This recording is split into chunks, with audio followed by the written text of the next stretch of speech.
So yeah, I'm lazy. I go to the hotel.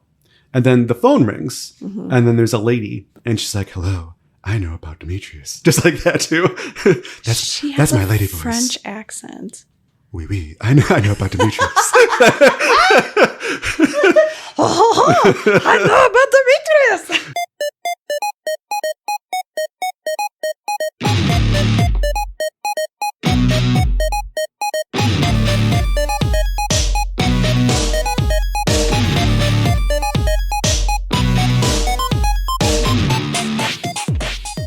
Beware and warn and welcome, everyone, to Choose Your Own Book Club. This is a podcast all about the Choose Your Own Adventure books and the many adventures we get into along the way.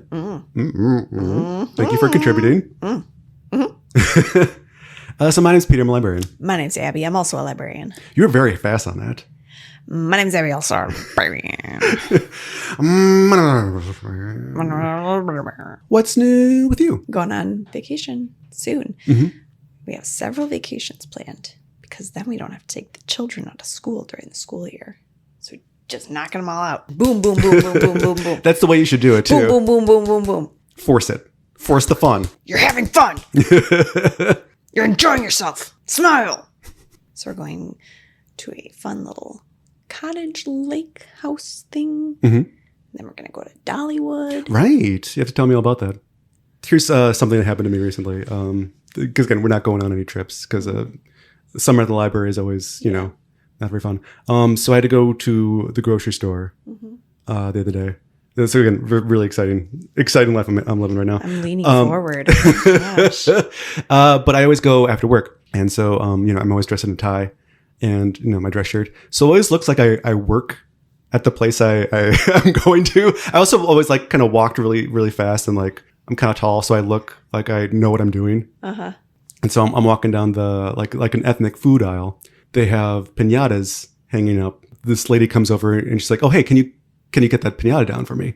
And I thought it was because I was tall that she wanted me to do this, but then I realized after the fact I was like, "Oh, it's because I look like I actually work here." And so I'm grabbing this pole and I'm trying to get this piñata down. And I'm hitting the ceiling tiles.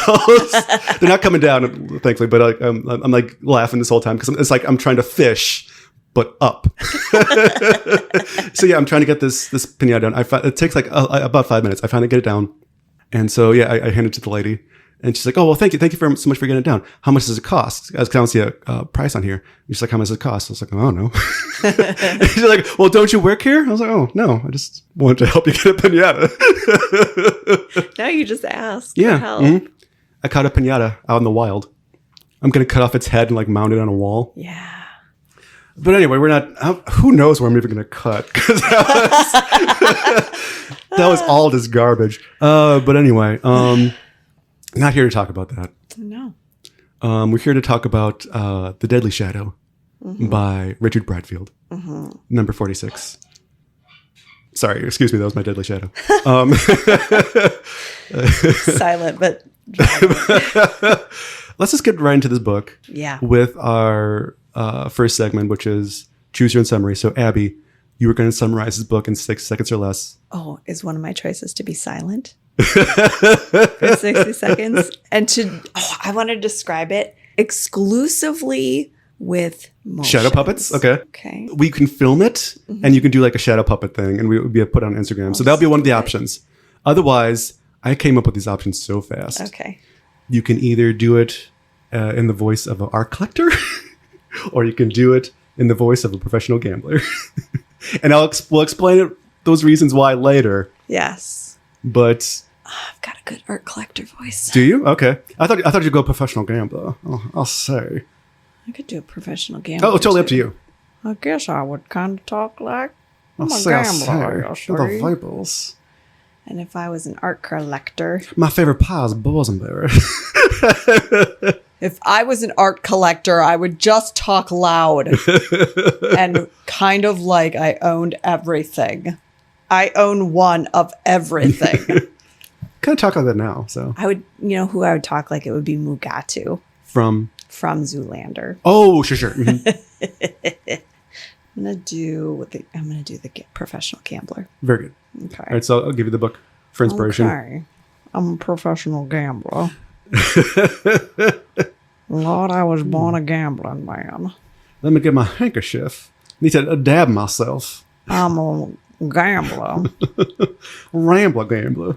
I'm a gambling man. I like to make gambles. Off to a great start. All right, so 60 seconds starts. I know how gambling works.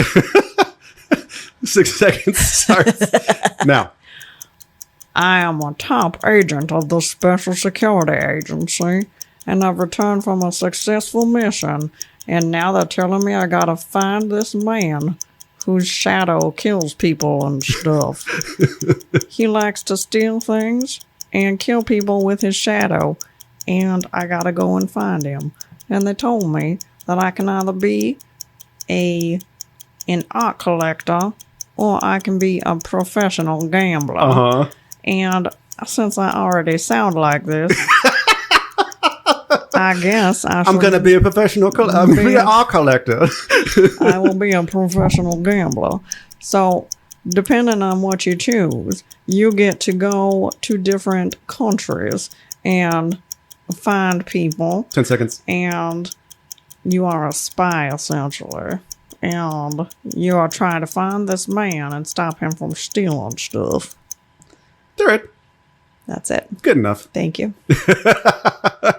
This is this podcast in a nutshell. Good enough. Thanks. Kind of was a little like Tommy Lee Jones in The Fugitive. I don't care. Again, that's another good tagline for this show. Choose your own book club. We don't care. All right, so I guess let's get into this. I would have it be choose your own book club, and then okay.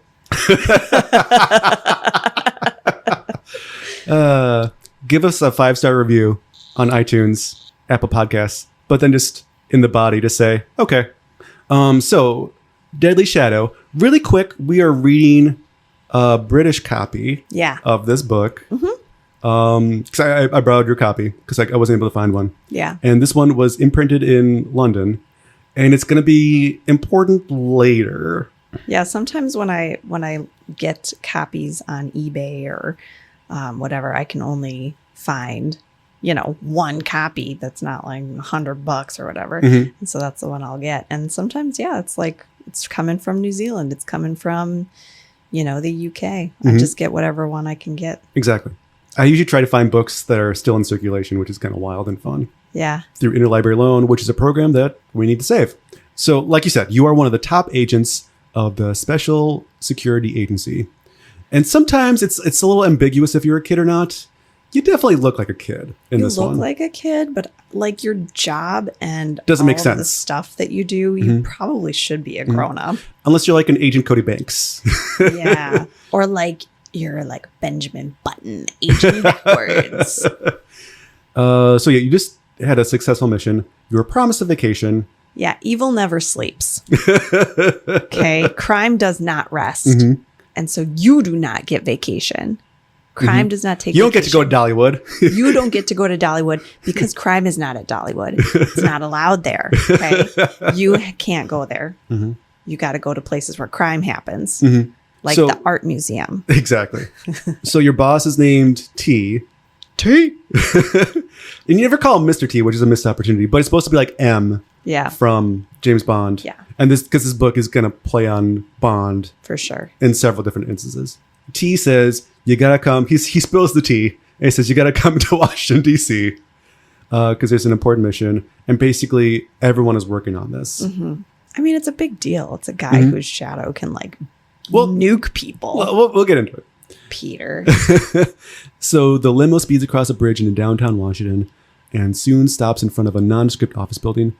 So you take a subway car, there's you and T, and you have like a turtleneck and this big oversized coat. It almost looks like your two kids stacked on top of each other. Yeah. And here's what I'm saying. Are you a kid or are you just a baby face? Like I have a buddy who's like nearing 50 now. Oh. It's not you. Okay. If it's a different friend. I have too many buddies who look very young for their age, apparently. Okay. But like he's my bro and he looks very, very young. And I remember like when we were working, we're out of college, right? And like he came to, I think it was Easter or Thanksgiving at Marshall, my husband's family's house. And they were like, his younger sister was like, we asked her how old she thought he might be. And she was like, I don't know, like 22? And we're like, oh my God, no, he's like 35. He's just got that baby face. Shout out, hey Webbs, what's up? He listens. Oh, does he? Yeah. Oh, cool. Leave us a review. So no, there's a picture of you. You got this really big coat on. And you also have this briefcase. And this briefcase is going to come into... It's an attaché case. An attaché case, I'm sorry. It's not a briefcase, you plebeian. How dare you call it a briefcase? Well, it's going to come into play. Some kind of underwear or something. What? Briefcase? Oh my God, Peter. This is a fancy man's case. This is an attaché case, okay? I am 15. I don't carry a briefcase. I carry an attaché case. So yeah, there's this big board behind you with all these different lights. It's going to kind of come into play later. Basically, every agent is looking for a man named Demetrius. Which is such a cool name, man. Mm-hmm. And such a huge operation that everyone is looking for him, and now, including you. And then so you ask, well, why is he dangerous? And then T says, well, before I tell you, I must swear you to the highest secrecy, which I love. It's like, well, promise not to tell. I'm a secret agent. Like, the entire job has the word secret in it. Exactly. Who would I tell? So, I'm going to text somebody about it? What do you think I'm going to do? Well, you couldn't text back in the day. So I see you on your rotary phone, just try to text out every single letter. So what we know is that Demetrius was involved in the joint project of the Russian Psychic Research Center in Moscow and the Particle Physics Laboratory at... Noginsk? Oh, sure. So he's not a Russian spy. The Russians are looking for him too. You're going to find out that a lot of people are looking for him. Yeah, everybody wants him. Everybody wants him. He's so hot right now. Great callback. But everyone's worried. And so you say, well, worried about what? Oh, just worried that he might explode. Like he gets mad or something? Yes. And yells a lot? Or wants to see your manager? He's a Karen, okay. No, he will explode with the force of an atomic bomb. Oh, girl. The original experiment performed with Demetrius was to try to make him invisible, which he can do. Yeah. But apparently it also turned him into a human bomb. And whoops. But don't worry, there's more because he has so many powers. He does. Like we had talked about this with some other book where it's like, you know, it's like you're playing with your friend. Yes. Like, well, I can go back in time too. Because that's what he can do. I can turn my hand into a flaming hot arrow. You can just do all this crazy stuff. Demetrius also has the ability to travel back and forth in time, which isn't 100% true because he can only go forward in time and then come back. Back in time. First time we ever made that reference. So yeah, he shows you a picture of Demetrius. It's a short, thin man with sharp features.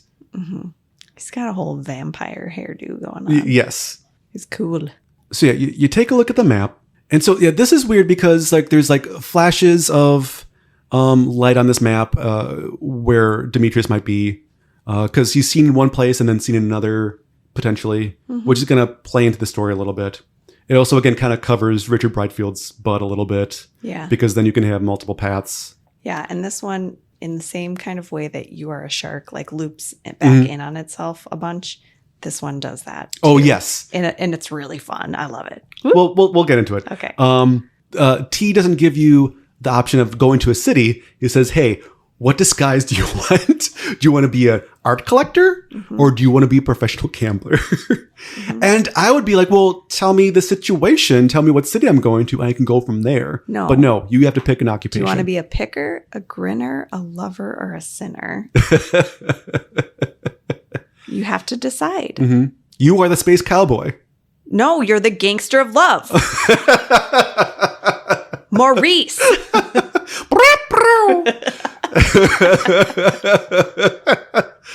So, I guess I'll spoil this right away. I had to do both my first run.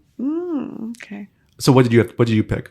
I picked art collector. Okay, because that's what I picked first too. Because I was like, this is one of those choices I had to put down because like, oh, they're both so good. I know. Because I could have seen myself as like pretending to be a gambler and like talking like that. Right? It's like, you remember that like horrible / amazing Mel Gibson Wild Maverick. West movie, Mhm. Maverick. Mhm.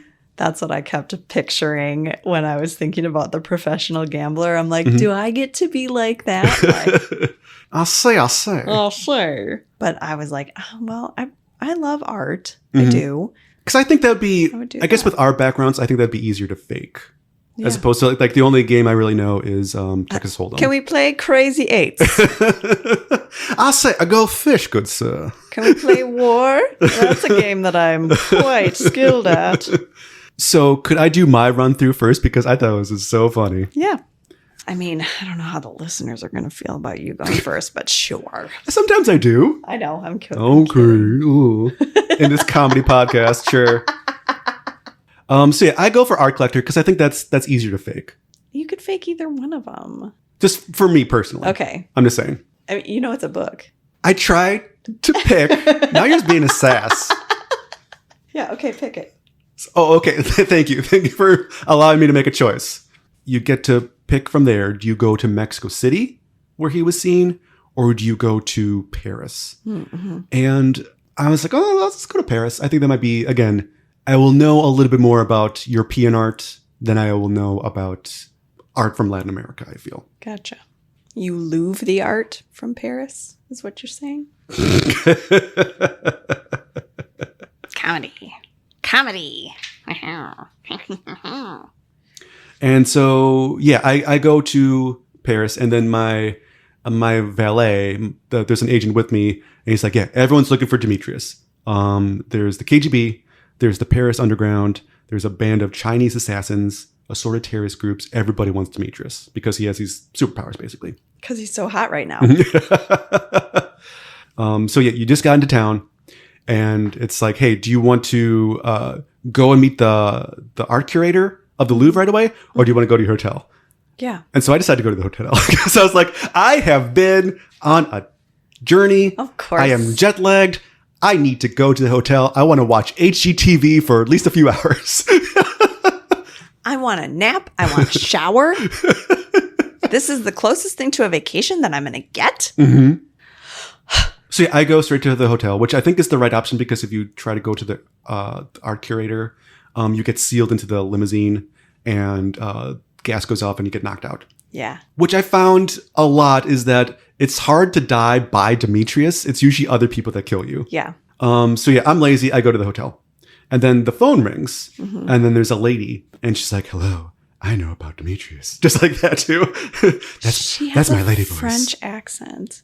Oui, oui. I know about Demetrius.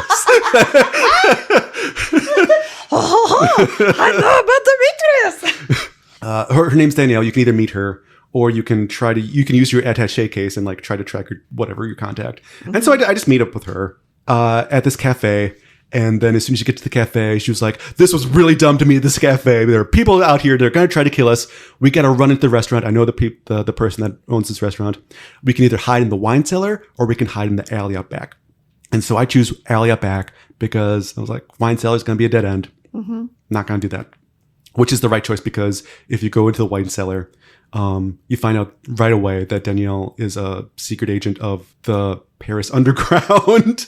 And she like will trap you. Yeah. So yeah, if you go into the alley, that's the better choice. And so yeah, you just try to evade some agents. There's this guy that comes out, and then there's this henchman that comes out. His name's Big Fist, and he's basically like Jaws from Bond. Yeah, He but just- instead of having a metal jaw, he has a big metal fist. Beefy hand. And yeah, he hits these bricks right in front of you, and the bricks go flying everywhere. And so you use your attaché case and you knock him out with some knockout gas. Uh-huh. And it doesn't work right away, but because he's such a big beefy boy. Yeah, but then eventually he goes nighty night. Yep. And then so Danielle is like, wow, that was a close one. So what do we want to do next? Do we want to go to the Latin Quarter, or do you want to go back to your hotel and rest a little bit? And so I'm like, I'm going back to the hotel. I have had a day. I want to watch some HGTV. I want to take another shower. I'm going to put on my fluffy robe and some slippers, and I'm going to get room service. Because I think if you go to the Latin Quarter with Danielle, it's another dead end. Yeah. So I go back to the hotel, and then there's a person waiting for you and the person's like, hey, why are you here? Danielle is like a secret agent. Yeah, she's a bad guy. She's a bad guy. Your cover's blown. You gotta be a gambler now. Yeah. Hey, T called me, not you. And he said, you need to switch to being a gambler. Mm-hmm. And then at the end, you even say like, oh, well, I didn't really get to be an art collector. And your contact is like, well, tough. Like, that's not your job. You did such a bad job that you need to switch. And so, yeah, you're forced to be the art collector You now. blew it. Oh, I'm sorry. You're forced to be the gambler. Mm-hmm. I go to Rio. There's someone waiting for you, and her name is Isabel Alvarado. And she's a bombshell. And she is a hottie. Meow. Mm-hmm. I mean, it looks like she came out of Mad Men. Yeah. Yeah. So it's like, oh, I picked the right path. Yeah. For Peter. Peter's texting me pictures. He's like, I have a new girlfriend. I have a new choose girlfriend. I'm like, okay. And so, yeah, I'm talking to her, and she's like, oh, Demetrius, he's famous for gambling because he can basically go into the future. He can see who won. He comes back to the present, and he places all of his money. Yeah. And he also like Biff. From yes, Back to exactly. the That's Future. exactly what happens there. Yeah. And so like that's why like the mafia is interested, and like the underground's interested because they want this power too. So yeah, I'm talking to her, and she mentions my attaché case. She's like, "Oh, you're famous for your attaché case," and I was like, I was like, oh my God, you know me because of my briefcase? I mean, my attaché case. I also like being cozy. I go into hotels. And then so she's like, oh yeah, he often hangs out at football stadiums. And then you have to correct her. She's like, well, actually you mean soccer. Uh-huh. Which is very like, oh, you're blowing this. Buddy, you're blowing this. We call it soccer where I'm from. You're wrong. Everyone else in the world is wrong. America is right. And so you get to make a choice from here. It's like, hey, do you want to go to the stadium where these bets are placed? Or do you want to go to the top of this mountain, Sugarloaf Mountain? Great name. Which is like where Demetrius meets up apparently with these like mafia contacts. And so I was like, doesn't really make sense to go to this mountain. I'm going to go to the stadium. Wrong choice. Yeah, you want to go to the Sugarloaf You do want to go to the mountain. But if you go to the stadium, you're looking around, you don't see anybody, and all of a sudden there's like a huge crowd, and you get trampled. You get trampled by fans. By a soccer crowd. By rabid football fans. Yeah. Who stomp you to death. And so again, that's kind of on par with a lot of the endings, is that Demetrius very rarely kills you. Uh-huh. It's just you get killed either by accident. You didn't even get to gamble. Or art collect. Yeah, I had like the weirdest first run through ever. That's funny. Before I turn it over to you, if you do the Sugarloaf Mountains, there's all these like shadowy figures looking out and kind of scoping you. And then all of a sudden there's they start firing on each other. And then Demetrius like walks through them. There's this big, cool 2-page spread. And it looks a lot like William Dafoe from Boondock Saints, where he's like, there was a firefight. And he's just like dancing through these bullets. It reminded me so much of that because it's just so ridiculous. So yeah, that was my run through. I learned a lot about Demetrius, but I did nothing. Nice. Besides go to hotels. I love it. We started out the same. I also Yes, art collector. went to Paris, but when I got there, I did the same kind of thing. Went to my hotel, got the call from Danielle, decided to meet up with the hottie. I promptly was captured by her. We go out in the alley. I meet Big Fist, and then I run with her. And then so then she says you can. I read this a long time ago. Hold on, I'm trying to remember. You can either go back to your hotel or you can go to this other spot. Oh yeah, go to the Latin Quarter. Yep, Latin Quarter. Yes, I went to the Latin Quarter with her, and I was like, I'm gonna go party with Danielle. So we went to party, and feel the rhythm of the night. That's when the rhythm's gonna get you. Are chilling. We're chilling at this table. We're having a drink together. And does it say drink? Yeah, we're sitting at crowded tables. We're sitting there. People are drinking. Oh, okay. And then we're sitting down, and she goes, "Tell me where Demetrius is." Yes. And I'm like, "Girl, I don't know. I'm here trying to figure that out." And then she's like, I don't believe you. And she's got a gun pointing at you. Your attaché case is like a little bit too far away. Yes. And so you're like, oh, maybe I can divert her attention for a second. And I could like push the table over on her and get my case. You can either wait and see what she's going to do, or you can try and stop her. When you decide to wait, she kicks your attaché case away. Because you're famous for it. Yeah, because you're famous for it. And then everybody else in the Latin Quarter bar that you're in, because you got a little wine glass right here, see? Everybody else is like, we got guns too. Yes, it's all huge setup and everyone in the room is an enemy agent. And there's a big sliding panel on the wall that opens, and it's like a big scientific laboratory. Oh, I didn't remember that detail. Okay, that's fun. And Danielle's like, take the prisoner inside. And they put you on a big table and they strap you down and they jab a hypodermic needle in your arm. Yes. And you're like, what? I was just trying to get a drink. I'm trying to rizz you up in this bar, and you are here shooting me full of stuff? Not cool. You finally come to, you have a big headache, and you're like, this is the worst date I've ever been on.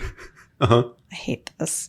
So all of a sudden you hear this like grinding sound. You look up and it's Big Fist. Yes. And he's like, hurry, we gotta go. And he throws a rope down. And then you can either decide to stay where you are and be like, no, I don't want to go. I don't want to go with you. Or you can like escape with him. Try to escape. So I was like, oh, I'm going to try to go. Danielle seems like a bust. And I don't think I'm going to get anywhere with her. So you grab the rope, you try to get out. So, and then you find out a little bit more about Big Fist. Yes. You find out from Big Fist. He's like, welcome back to Paris. Blah, blah, blah. He's like, I'm actually a friend of yours. Like your friend. Even though I tried to kill you, another branch is my friend.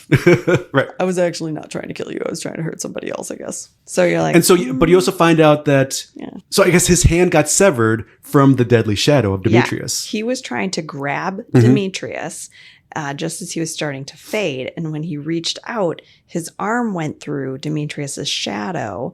And it was as if he had plunged his arm into a vat of molten metal and his hand like burned off. Yes.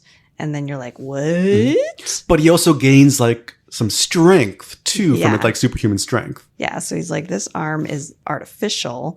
But yeah, like I'm cooler and stronger. I'm just cooler. So Danielle is working for the Paris underworld. She's a bad guy. They're trying to contact Demetrius because he has some like abilities and stuff. He's very strong. Right. There's two things that we know about him. He's a compulsive gambler. Yes. And he's an art thief. That's how he got involved. Which you should have you should have learned that right from the get-go and not just be like, hey, pick one. Right? Maybe they should have told you that's why they wanted you to pick one of those two things. But no.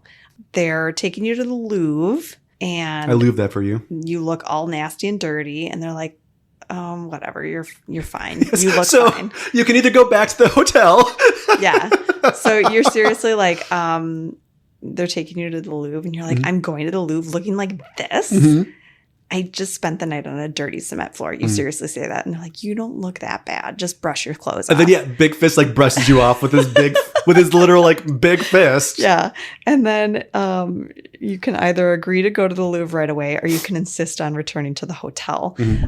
If you're like, I'm such a dirty boy and I want to take a shower before I go to the Louvre. I don't want to look bad when I go there for the first time.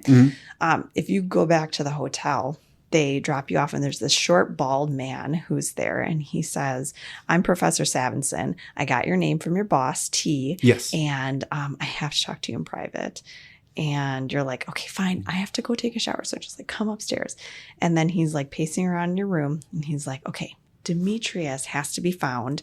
I'm from the Institute of Theoretical Physics in Copenhagen. If my calculations are correct, oh my gosh, this is just so bad. Come to Copenhagen with me. I'll show you. And you're like, what? And he's like, no, we have to take the train tonight. I'll show you when we get there. And so you go with him because you don't have a choice not to. And he's like, T said you would come with me. So T said, so come with me. And so whatever, you go downstairs, like you're going there, you fall asleep. And then Professor Savinson is like, "Ooh, actually, we're not going to Copenhagen. I'm so sorry. I'm the one who did all that stuff to Demetrius, and now I'm going to do it on you." And he specifically says like, "Oh, I want to do it on a young person." Yeah, this. So time that my maybe also made me subject think will be that you are a younger. kid for this one. Anyway, I agreed to go to the Louvre right away. I Yes. was like, fine, I'll just go there looking like a poor person. Gross. So anyway, Jacques heads straight for the center of Paris to the Louvre, and they introduced me to Monsieur Paulet, who's the curator. And he's like, 3 weeks ago, a man entered the museum along with the regular visitors.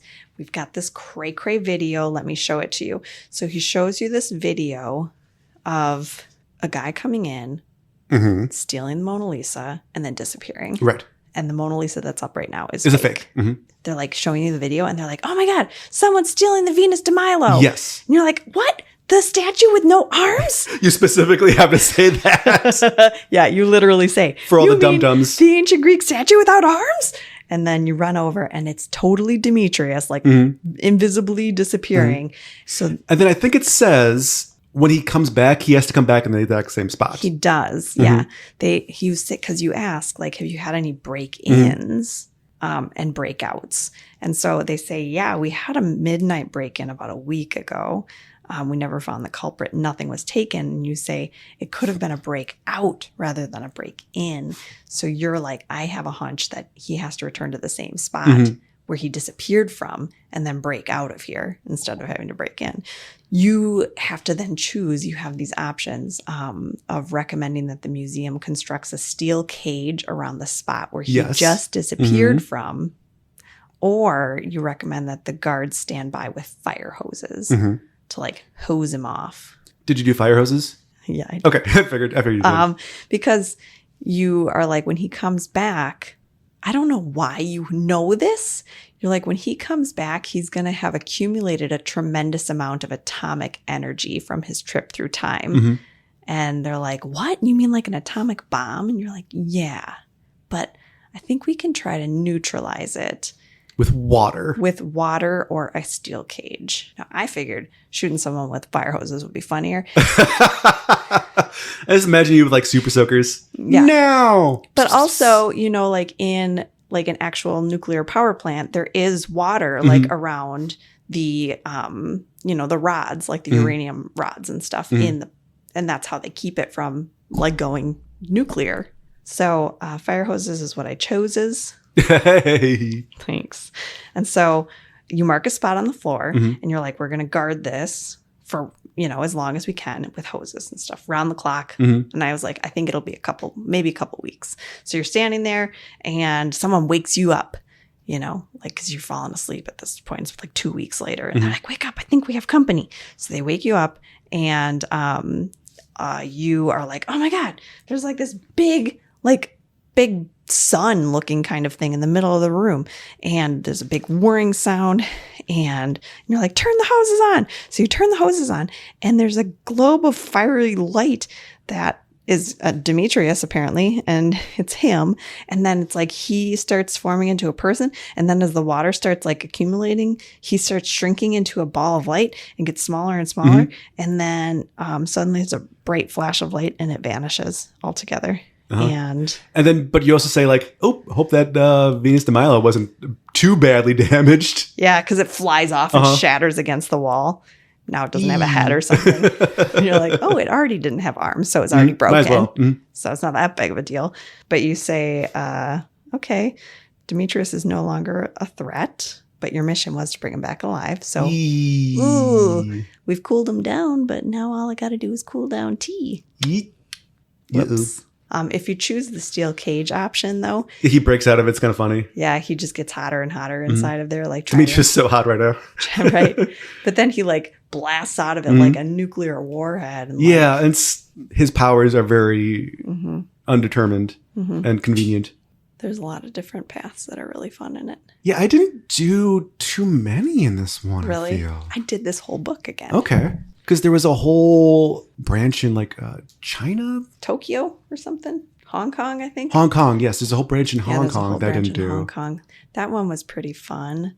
you run into a lady and she's like, hey, I know 2 places where Demetrius might be. He has a yacht here and he also has a private island. And you're like, oh, okay. So you can either go out to his yacht or you can go to his private island. And can't remember. You bump into him on both of them. But I think when you go to the island, he's like, I actually want to retire. Can you help facilitate that? And you're like, sure. And that's kind of the end. Okay. Well, there was one where you find him and he's like, hey, if you take me to my yacht, I will turn myself in. Yeah. And so you can either like double cross him or take him to the yacht. And if you take him to the yacht, he's true to his word. He turns himself in. T is like, hey, the only place that's safe for you because of all this atomic energy is on a space station that's orbiting Earth. And so, so they put him on there and you're like smiling in this picture next to this space station or this shuttle, space shuttle. The last paragraph is, oh, by the way, buddy, you got to go up there with him. No, because he trusts you. And so we need you to keep him company. And we super swear that when you're done and he's cured, you'll totally be able to go on that vacation then. Thanks. So that was kind of the only real positive ending. Otherwise, no, I had a really fun positive ending. Oh, okay. And it was when I got to be a gambler. Oh, okay. Oh, though that ending, yes, I did see that ending. But mostly it was you die, not by Demetrius, or Demetrius blows up. Yeah, there was one time where when you go to Mexico City, on the plane, you run into this boy named Juan. And that was like the least Demetrius-y plot of the whole thing. Like his dad is a politician. Yes, that was weird. Yeah, I did not like that plot as much. But then he gets kidnapped and you get kidnapped with him because this like gangster guy is like trying to sway his dad to do something. And then in that storyline, you're captured, I think, by this warlord, and Demetrius is just like walking by your cell and you can like try to convince Demetrius to like let you out. Yeah, that's fun. It's kind of wild. Right. You're like, what are you doing here? I've been looking for you everywhere. You're just here. But Juan is like, something with Juan is like, there's like this gold that belongs to his family, but he's going to melt it down so no one else can get it. It's pretty weird. But you can die in like a dry riverbed that gets flooded. Yeah. That's wild. But yeah, there's a lot of negative endings, but my favorite positive one was the one time that you get to be a gambler. Yes. And you actually get to gamble. It's a really cool picture too. Yeah. Because it's you as a little kid and like this, and everyone around you is like an adult. Yeah. And you're in their little tux. And I think it's roulette that you're playing, which is very Bond again. And it's fun because you're like, ooh, I'm going to do this gambling. And, it's like, you don't know how to gamble. You're a child. But so you can either put it all in black or all in red. Yeah. And if you put it all in red, it's good. Yeah, if you put it all in black, you lose all your money and no one believes that you're a gambler. Yes, and this like your cover's blown. Yeah, and then there's no way you're a professional gambler. You suck at this. You lost money. Oh my God, there's no Gamblers way. don't do that. Gamblers win, they don't lose. Never. But if you put it all on red, you win, and you win a lot, and then you're like, screw this.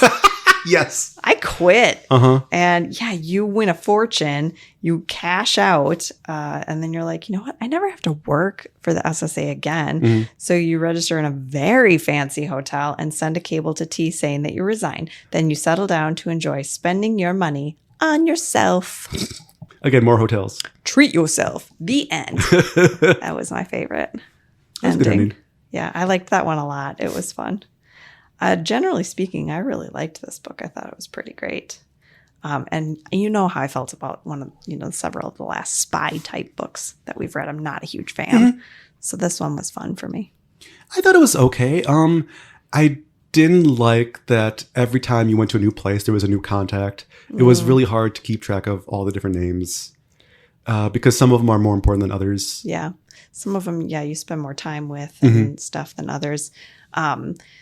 This one does have more looping back and forth and stuff than other like spy type books that we've done. So that was kind of fun because it's like, ooh, your cover's blown. You have to go here. Oh no, this happened. Now you have to go back to this place. So that was cool, I thought, because because that seemed very plausible. Mm-hmm. You know, like especially if you're chasing someone that you would have to like go to multiple locations. And it was also kind of smart how Brightfield designed it that way, that part of his power is that he can just kind of pop up at different spots. Yeah. Even though his power is that when, again, in the Paris branch you were talking about, when he kind of evaporates from a spot, he does have to be back in that spot, at least for that branch. So maybe the magic system doesn't make a whole lot of sense. So how would you rate this one? Where would you put it? We're at 46 already. In terms of the Brightfields, I really liked this one. I agree. Because Brightfield is usually good, but some of them are little stinkers. Mm-hmm. Like really us. We're little stinkers too. That's true. But yeah, I would say this is a better Brightfield. Yeah. And in terms of just all of the choose ones, I thought this one was really fun. Sure. And it's a harder one to come across. So I think if you do come across it in a thrift store or a library or something, it's 100% worth reading. I agree. Really and yeah, fun. we didn't cover this one the best, I don't think. I mean, we covered the most fun things, but there's a lot of things we didn't cover.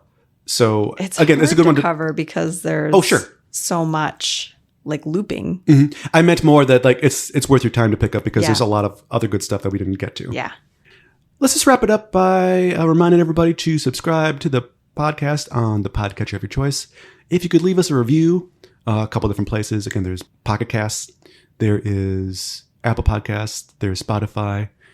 We got another new review. If you want to read this one, We got 2 reviews. The first one is from Fogdoor, the Burninator. It says, didn't know my mom had a podcast. It's a 5-star review. It says, good podcast, really funny, and Peter is kind of a nerd. I wonder who wrote that. And there's a follow-up from Huggy Buggy Toad. That's also a 5-star review. It says, love it. And then it says, my brother tried to clickbait you by talking about how he didn't know our mom had a podcast. I'm not biased, but this podcast is da bomb. So Who again, we knows don't know who wrote those? Don't know who those people are, but thank you anyway. Thanks to those people. So if you leave us a 5-star review, of course we'll read it on the show. Yeah, I would read even not a 5-star review. Well, we're not going to advertise that, Abby. But don't do it. It's not good behavior. Mm-hmm. Don't do it. Right. Also, make sure you follow us on Instagram because we post all the photos from the books, all the pictures, and other fun stuff along the way. Pictures. Abby, come on. There's too many pictures for me We're to do all of them, Peter. We're just trying to wrap it up, Abby. Wrap yourself up. Do I need to finish by myself? Wrap your mom up. Are you going to behave or? No. And also you can follow us on Redbubble because we have shirts and stickers and all that. Kind of Your fun mom stuff. has shirts and stickers and all that kind of stuff. Thanks for choosing us today, everybody. The next book will be number 47, Outlaws of Sherwood Forest. Oh, yeah. By Ellen Kushner. I think new author. Yeah. I hope it's like the Fox version, because I had a crush on him when I was little.